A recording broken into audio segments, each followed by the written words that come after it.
This is the War Room Roundtable podcast, the show that takes you around the world to share interviews with some of the most successful and relevant businessmen and women on the planet. Hear their stories and get the most important business lessons they've learned on the road to success, and get exclusive advice on how to implement their successes into your life and business. The War Room Roundtable is brought to you by your hosts, Jason Miller, CEO of Strategic Advisor Board, and Phillip Lanos, CEO of Own the Rhythm, and former podcast host for Entrepreneur and Inc. magazine.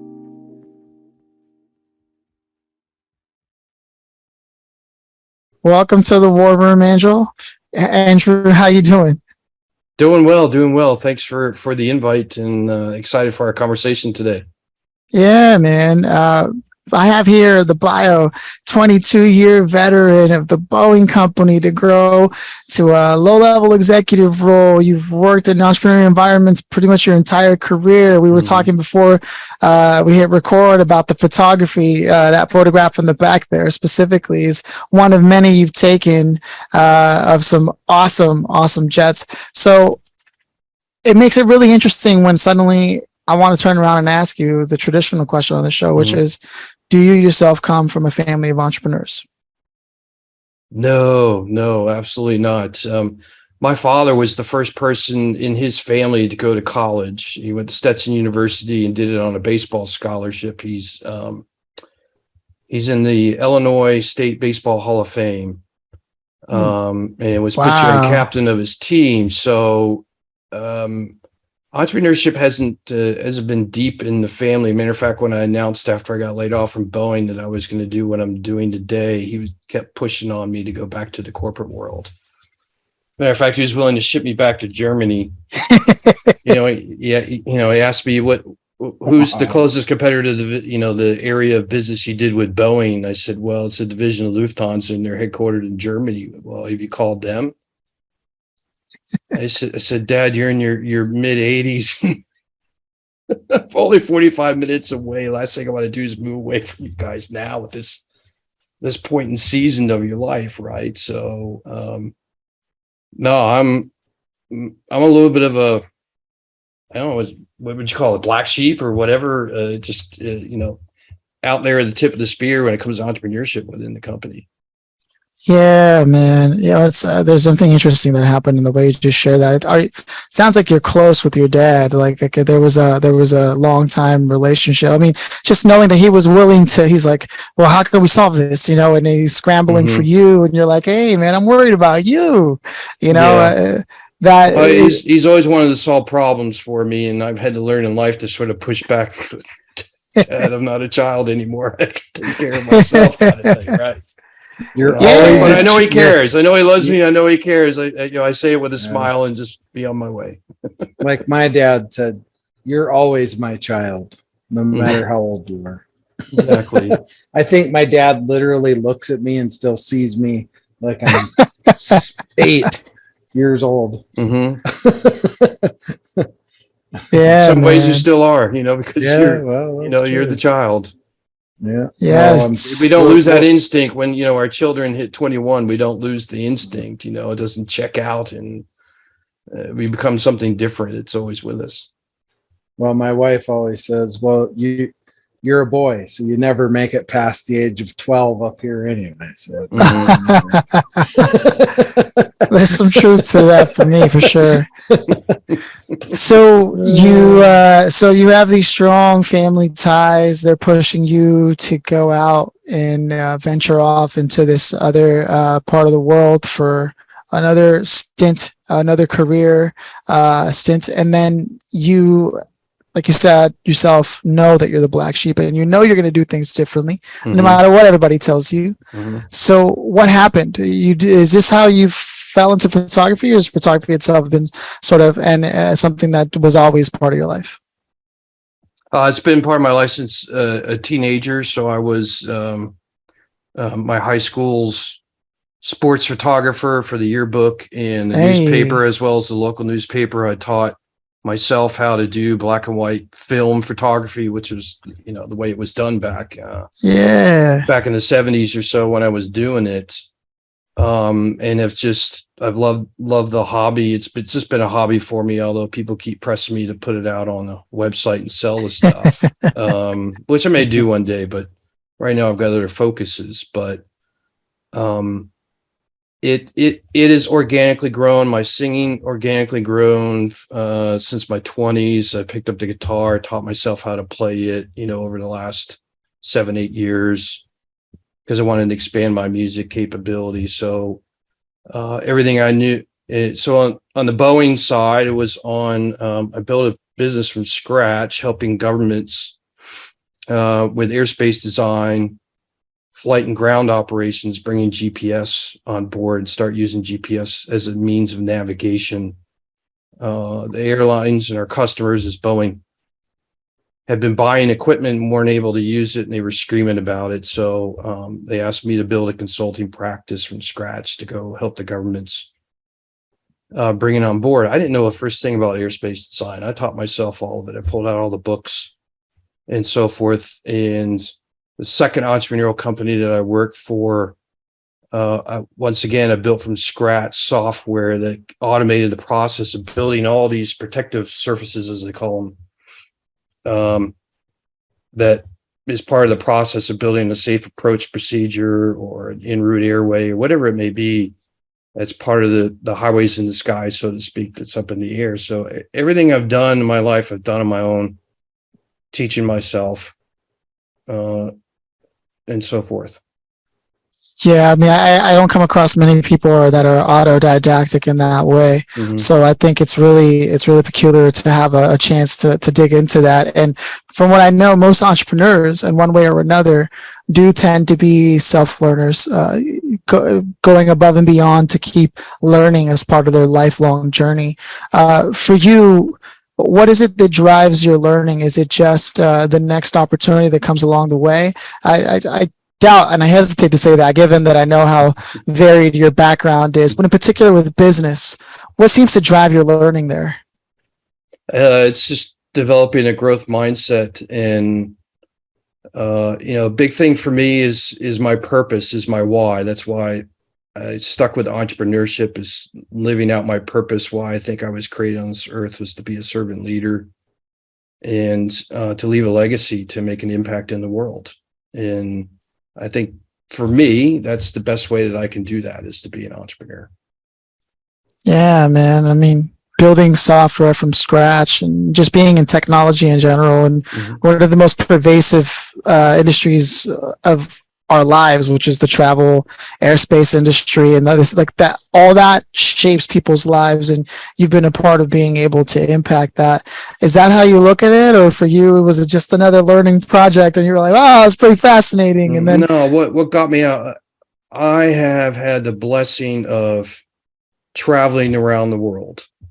I got paid to travel around the world, and I was a leader on a team to help the Chinese and Russian governments get their Olympic Games, the airports get ready for the Olympic Games in Sochi and Beijing. And we enabled Beijing to become the second busiest airport in the world, behind the airport here in Atlanta. Afterwards, I think about 2 years after the games, they achieved that status. But for me, what got me up on the bed every morning was knowing that it was enabling a capability for people to travel around the world and to get to know each other better. And what you'll come to learn is that we all put our pants and shirts on the same way. We all have to put food on the table. We all have to have a roof over our head. That we are all human beings. And, the news is full of politics and the military and all these other things. But the reality is, when you go just meet the general public, just the people, we're all the same. We're all the same. And to be able to get out of bed and help grow an industry that enables people to hop on an airplane and go around the world and meet other people and have a bigger context of what the world is and what it means in their own life. Maybe to be a little bit more educated on things and so forth, is only going to make your life that much more robust. yeah, man. I mean, I know for a fact Jason shares that sentiment wholeheartedly. I mean, multiple decade career as a military personnel, and then Mhm. decided, I think I want to do something different. Even while he was running businesses, he still had to make that shift. And I don't want to tell a story for him, but I know there's a lot of crossover of what you're saying and how another entrepreneur like Jason Well, as well. all the people that worked for me were ex-military. All the experienced people that I hired in the arena of airspace design were all air traffic controllers that came out of the Navy and the Air Force, and so forth. So I have a very close affinity to the military. So I got to spend with my career with really good people, Yeah, man. patriots that believed in their country, huge hearts, and big hearts. Yeah, man. I mean, there's so many parallels to like what you're bringing up with uh, the way you see business that almost everyone we've interviewed. Jason likes to say this a lot, and it's true. You can almost take certain details and just paste them over to someone else, and if they're a successful entrepreneur, it fits. It just fits. There's something about that story, those qualities. Yep. It's a really peculiar thing to see. Again, there's this idea of, like you said, servant leadership. Like Jason himself is constantly reminding me of how much he cares about win, meaning everyone at the table is winning, right? You can only do that as a servant leader, to keep all those things in mind and see how everyone can come out of this better. And so when I think to myself, I have an opportunity here to talk to somebody who has had an illustrious career, a long-term career, not only dabbling in many things in the arts and creativity, but also business. For you, where does the intersection of creativity and business really meet for you? Well, a big part for me, and a lot of my platform and my coaching and what I'm currently writing in a book, is about it's not only the overlap of creativity and business, it's the overlap with life as well. And that creativity is a muscle that you have to exercise, and everybody has it. It's just a question of whether you're using it. If you want strong muscles in your body, you go to the gym. If you want strong creativity muscles, then you do things that are creative, whether it's in business or as a hobby or whatever it may be in your life. So, the intersection is, if you're going to develop value in the world, whether it be through a business or through your life, then creativity is that engine. When you get out of bed and put your feet on the floor, you have the opportunity to create your day, which is just one day out of creating a life for yourself. So how important, how strong is creativity in your life, if you can think of it that way, as opposed to going, well, I could never be an artist because I can't be a Van Gogh in a week. I mean, that's what drives me crazy with people to say, oh, I'm not a creative person. Wrong. You're creating your day every day. You're creating the life that you want for yourself. You're being creative. The question is it are you present in it? Is it in your mindset? Are you thinking about it? Are you being introspective enough about your life? And same goes for your business. It's no different. It's leading, really, truly leading life with intention, right? With intention, exactly. Intention is the starting point of it. It's the starting point. It's the starting point of it. Yeah, man. One of the things I try to tell myself when I'm doing podcasting is trying to get myself to understand that every single conversation I have is an opportunity to create an environment for insights, like what was just shared, where someone who may have gotten a little comfortable, as we all tend to do, could be listening to this in passing and go, yeah, I need to be more intentional, more present. And then they get caught up in that whole, I need to be more. Okay, just great. That was as far as you needed to go. Now you're here. Now what? Right. So let's take it a step further. So, I love to talk about love versus fear. Let's do it. Talk to me. Creativity is love, right?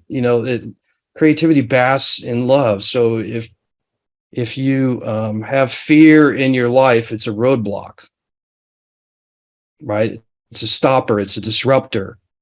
One of the tools that I use with my clients, I take a SWOT analysis and I take the ONT, the opportunity threat, out of it and change it with love and fear for your personal life. If you're going to develop a life strategy, where are your passions? Where are your opportunities? Where's your love? Because that's what's going to fuel your creativity and your joy and happiness in life. Whereas fear is that disruptor. We talk about supply chain disruptions or disruptions in the market, disruptions by technology or so forth in the business world. You can take that same analogy and over to your life, and it's fear. Where is fear stopping you or disrupting you living a life that's full of joy, happiness, and success in your life? Yeah, that's true. Just before this call, I'd begun to practice with journaling. I want to say like 3 weeks ago. Something that I had dropped for a while, but one of the first things was like, what is your intention for today? What are you hoping to achieve on a scale of 1 to 10 in these different areas of your life? Where do you feel most fulfilled, least fulfilled? And all these things, taking stock of this is something that a busy person, which is the 4-letter word on this show, Jason's like, let's not talk about busy, right? Let's not talk about busy. But busy people tend to avoid taking the time to take true stock and be present and have that intention. Is this fair to say? Yeah, well, that's where emotions exist, is right in the present. We're a conscious being, and we're conscious in the present. So the past is just memories. You're bringing forth memories to the present and sort of having that sense of feeling over again, but you're feeling it there in the present. And in the future, you're anticipating feelings like, I'm going to go see a movie on Saturday, and I'm anticipating I'm going to have a good time in this movie because of the subject matter or whatever. So you're anticipating the feeling. You might be feeling it a little bit, but once again, you're feeling it in the present moment. Yeah, even though you're anticipating it, it's still right in the present moment. So everything in your life is happening in the present moment. That's where you have the opportunity to take what I call the number one powerful tool in your life, which is choice, to choose how you're going to be creative in the day and create your day while living in the present moment, which is happening at that moment right now, just like right now as I'm talking. I'm being present with you. There's a really powerful theme happening here throughout the day. A couple of conversations we had today also talked about that, referencing even like The Way of the Peaceful Warrior by Dan Millman, and just like that presence. There's a lot of just like, I feel like this is the energy that we're trying to push out today. And I'm really glad that we had someone who can articulate it the way you did, to really bring it home in that way. Because now that it's here, I want to talk about generate your value, and what that means to you and what you're doing with that. So the key word here is value. Value comes in different shapes, sizes, and colors. It's physical value, emotional value, spiritual value, financial value. We could probably do a 30-minute conversation on all the different shapes, forms, and colors that value comes in. And going back to the overlap of life and business, you have an opportunity, if you have a servant leadership mindset, to go out there and create value in the 360 that's around you, regardless if you're sitting being the boss in the office at the moment in the job, or at home with the wife and the kids. In the relationship, how are you leading your life, thinking about your life, being intentional in your life, and so forth, that's going to be generating positive value. Value is either extracted or it's generated. There it is. So you have the fair exchanges between the two, which I know Jason's very familiar with, and where is the value that you're giving in that exchange? And is it a value that's either needed or wanted by the rest of the world, right? I mean, businesses, we're out there solving problems, trying to answer needs or wants that are out in the marketplace, and we hopefully find a big enough problem that we can make enough money in a business, grow business, to address the needs and wants. Well, human beings have needs and wants too. And so there's things as human beings that we value. And so are you out there generating the value, or are you, victim mindset and just running around being toxic and so forth and so on, and just always extracting the value from everybody else and not positively contributing, whether it be in life or in business? How are you generating your value? And that's how I came up with the name for the business, the name for the podcast that I do with a co-host. And out there trying to help people build life strategies and business strategies that generate positive value out there that others can extract from or even exchange with, is going to help move the world forward. How are you doing that? Are you contributing to that? Where are you?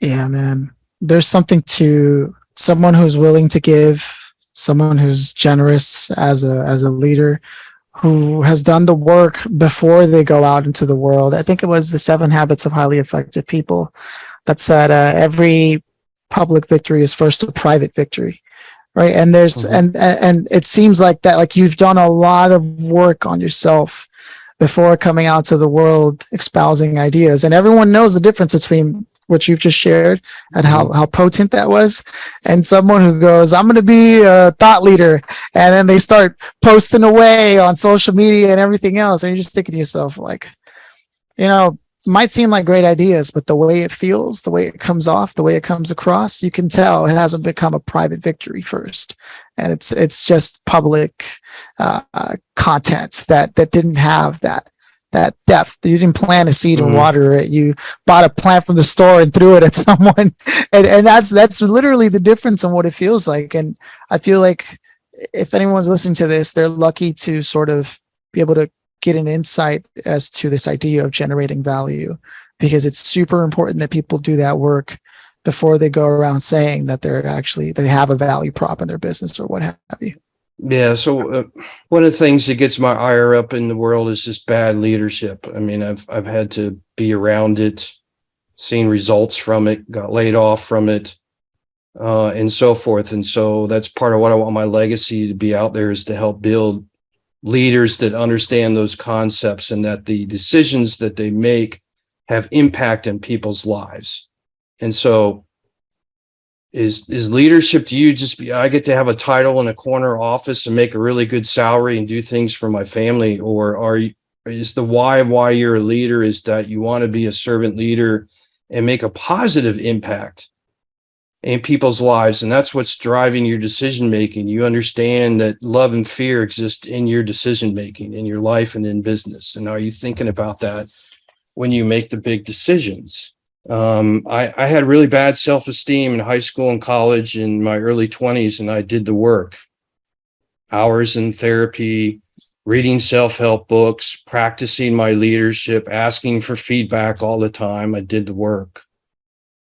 And that's why I'm able to make the statements I do today, because I did the work. It didn't come naturally for me. I did the work. So are you doing the work for self-leadership first, so you can then turn around and be a leader that can make a positive impact on the world and on your business, on your teammates, with your spouse, with your kids, with your community, with your neighborhood? What are you doing? And that's what gets me passionate, as you can tell from my voice. I get on my soapbox and talk about these things because it's like, come on, join the club. Let's go change the world, right? Let's do it in a positive way, and let's find the win-win.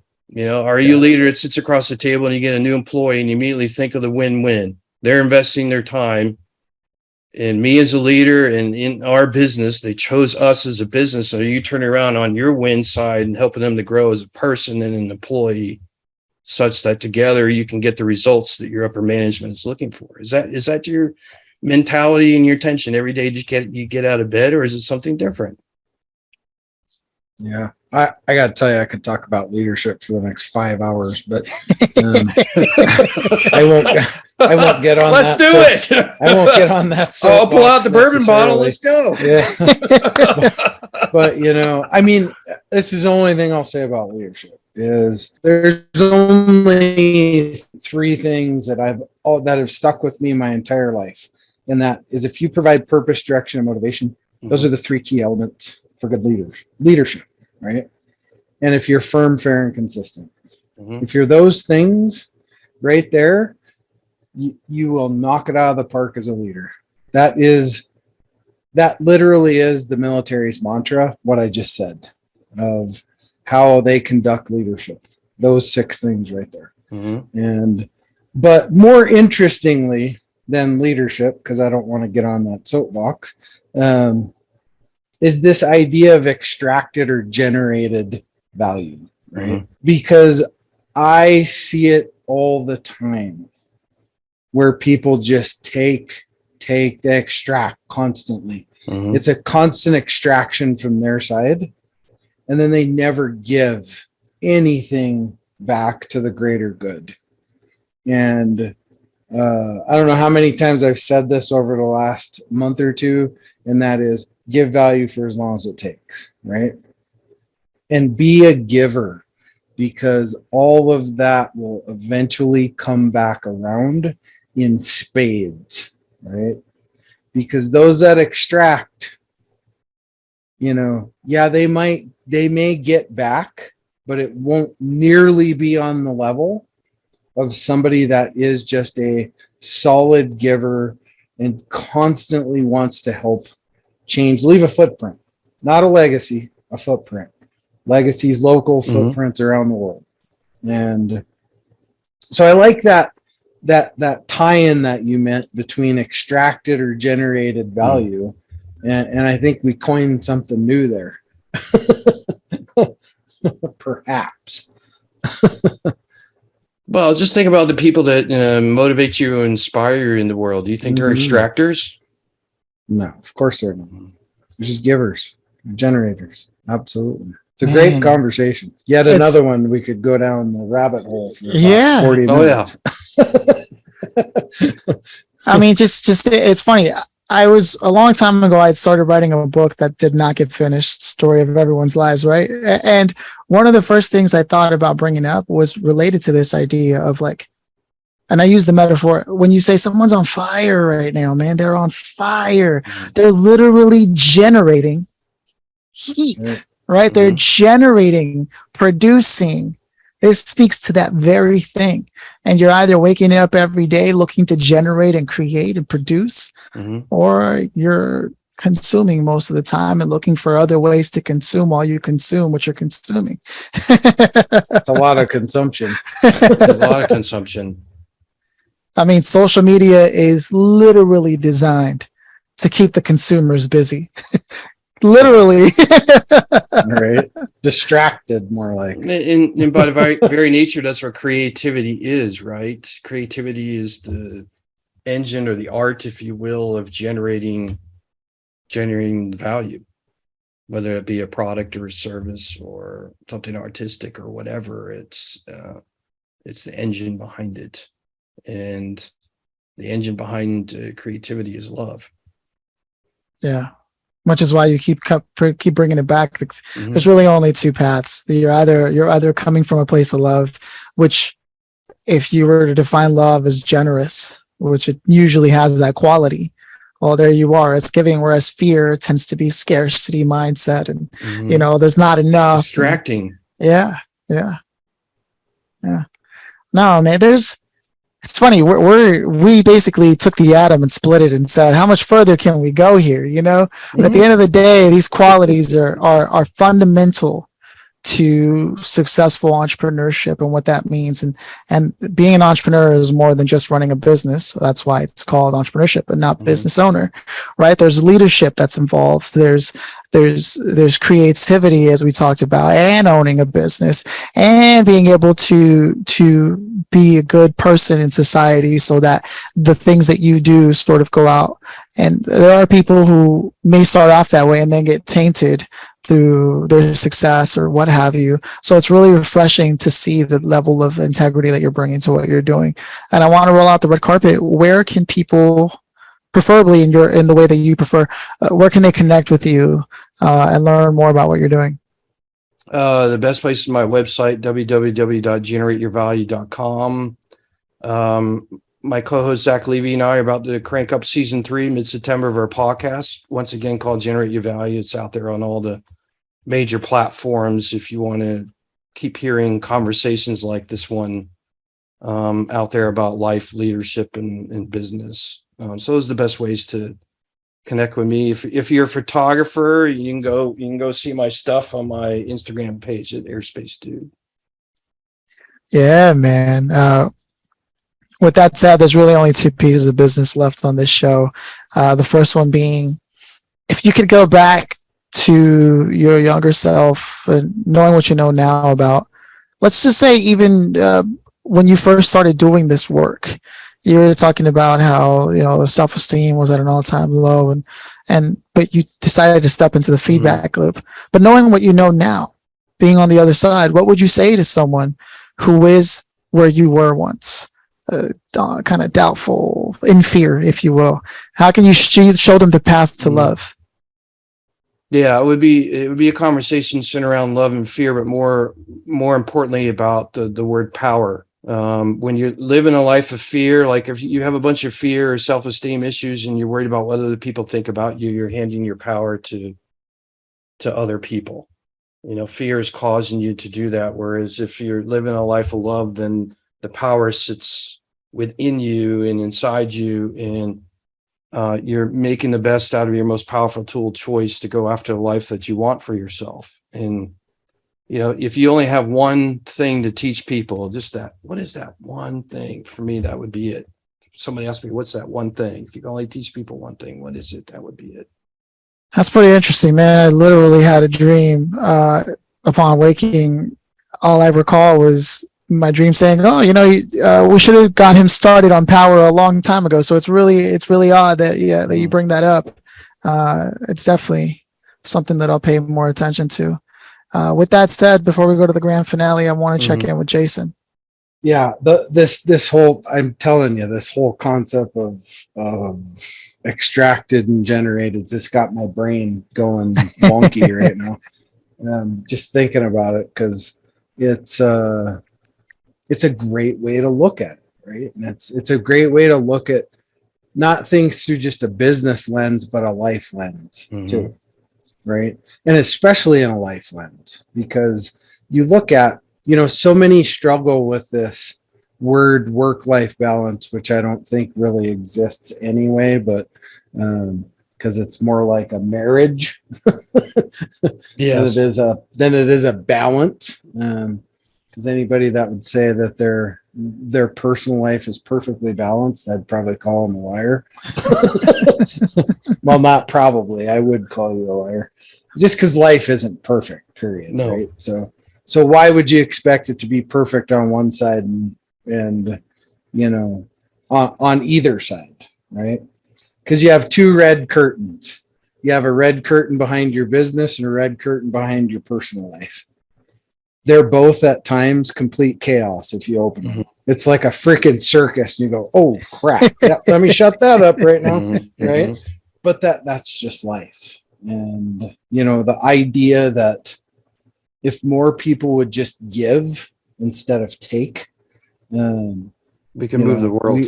We could really move the world, right? And we're in a kind of a dark, kind of weird time still right now. It's not as bad, I don't think, but it is still kind of angry. And I don't like going downtown. I stay up on my mountain most of the time. But I mean, you're at a red light and it turns green, and if you're not moving in like 0.2 of a second, everybody's honking at you. It's like, Jesus, or man. Running your butt over. Holy crap. Have some patience, brother. Yes. Follow me to Starbucks. I'll buy you a drink. Right, yeah. I'll buy you a decaf. Yeah, buy you have a too much decaf caffeine. or something. Jesus, pull over. Let's have a glass of scotch and just chill. Yeah, exactly. So, but no, you're doing great work, and just keep doing that. Keep going. Keep changing the world in your way, my friend. Man, there's something so true about what you said with the stoplight and how people respond. I've been on both sides of that, right? I've had my days where, and the minute I do catch myself doing that, I go, hold on, Phillip. Like, first of all, they don't know what the hell's going on in your life. They're not responsible for you being late or you being tired or you being sleepy. The only person who's got to answer to that is you, and I check myself, and then sure enough, there's an old lady crossing the street. Someone's following me too close and all the things. But now that I have my self-awareness back, I'm like, all right, cool. And then there's the other side where you see someone acting that way and you're driving right behind them or what have you. And you see them swerving lanes, trying to get in front of somebody and they can't. It's just an interesting thing to observe in human behavior, how we could exist. I stop yelling at them. I just say a quick little prayer for them, hoping that their day gets better. Sorry, Seriously, sorry, you're in that mode. You're in that. that's all you can do. I hope it gets better for you, right? It's your day. You're in control of it, so you decide what it's going to look like.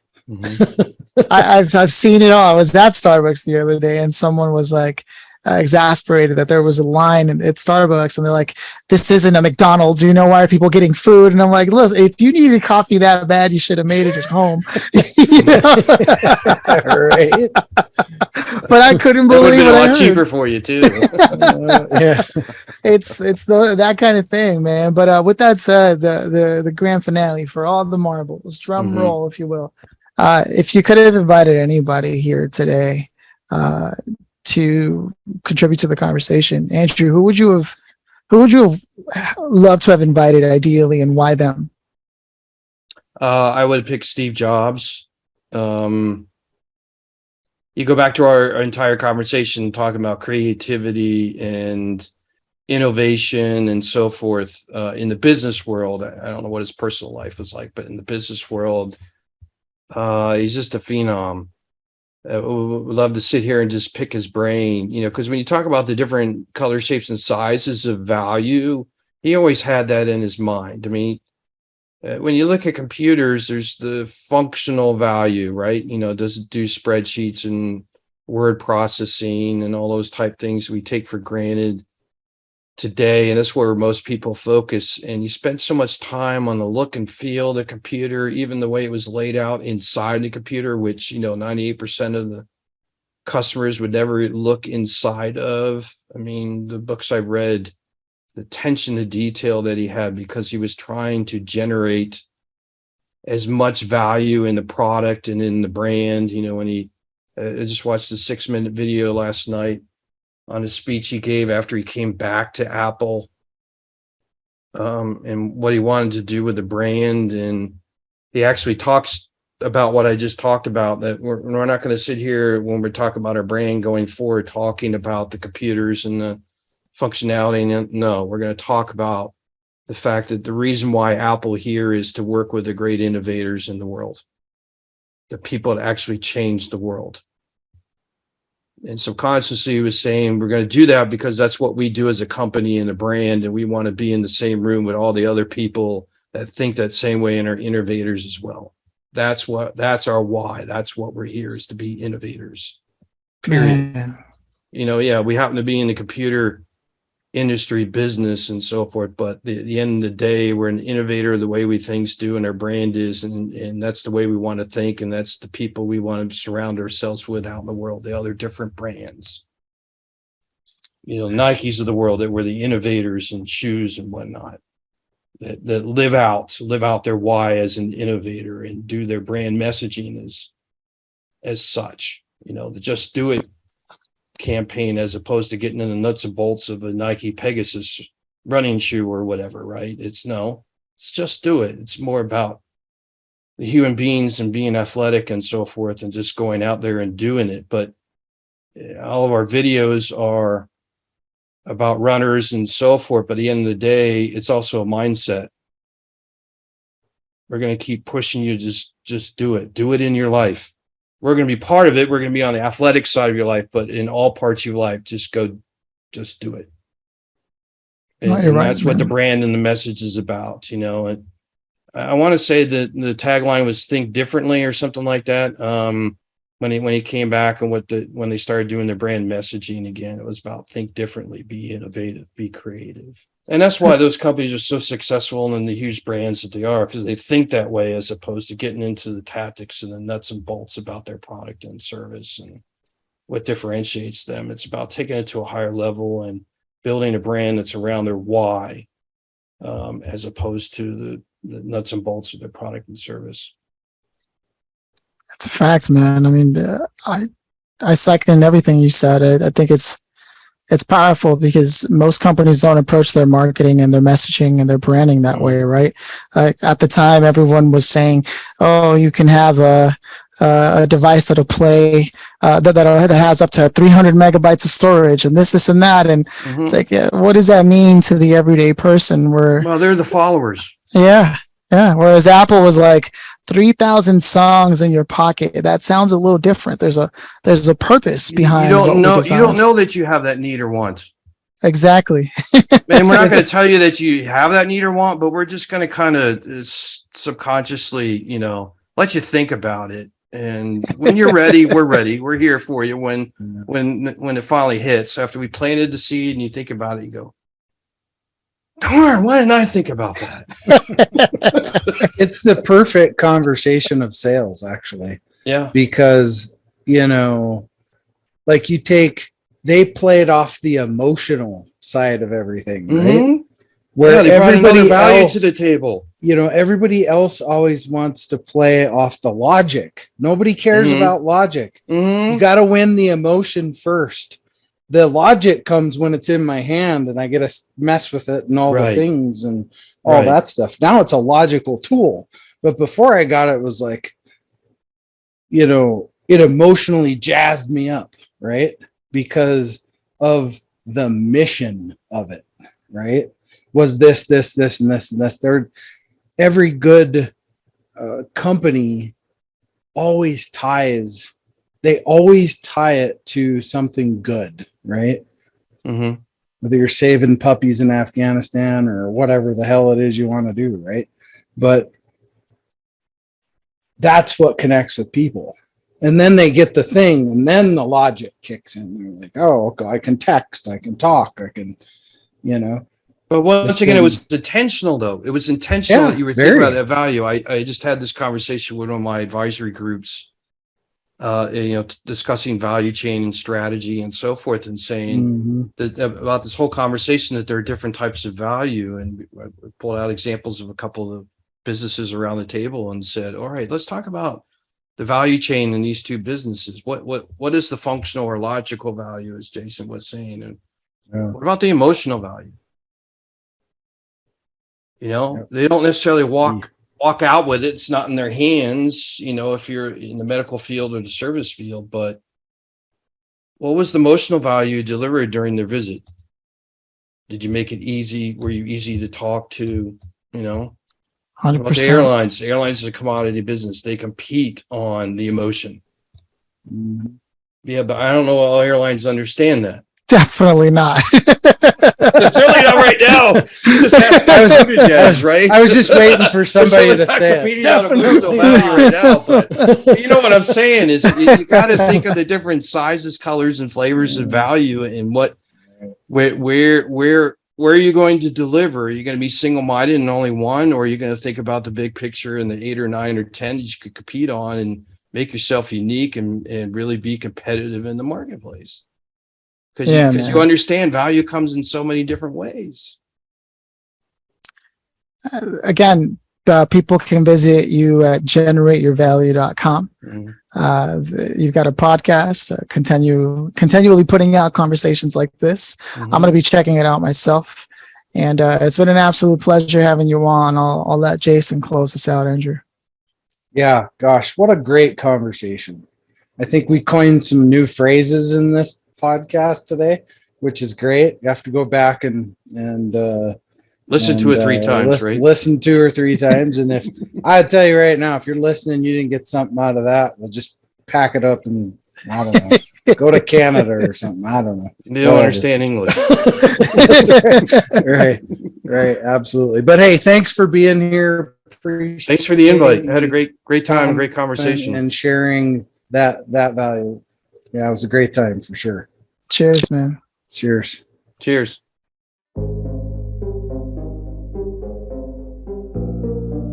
Thanks for listening to the War Room Roundtable with your hosts, Jason Miller and Phillip Lanos.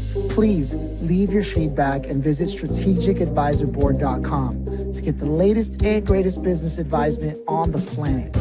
Follow us on social media for updates, and always remember, if you can dream it and believe it, then you can go achieve it. We'll see you in the next episode.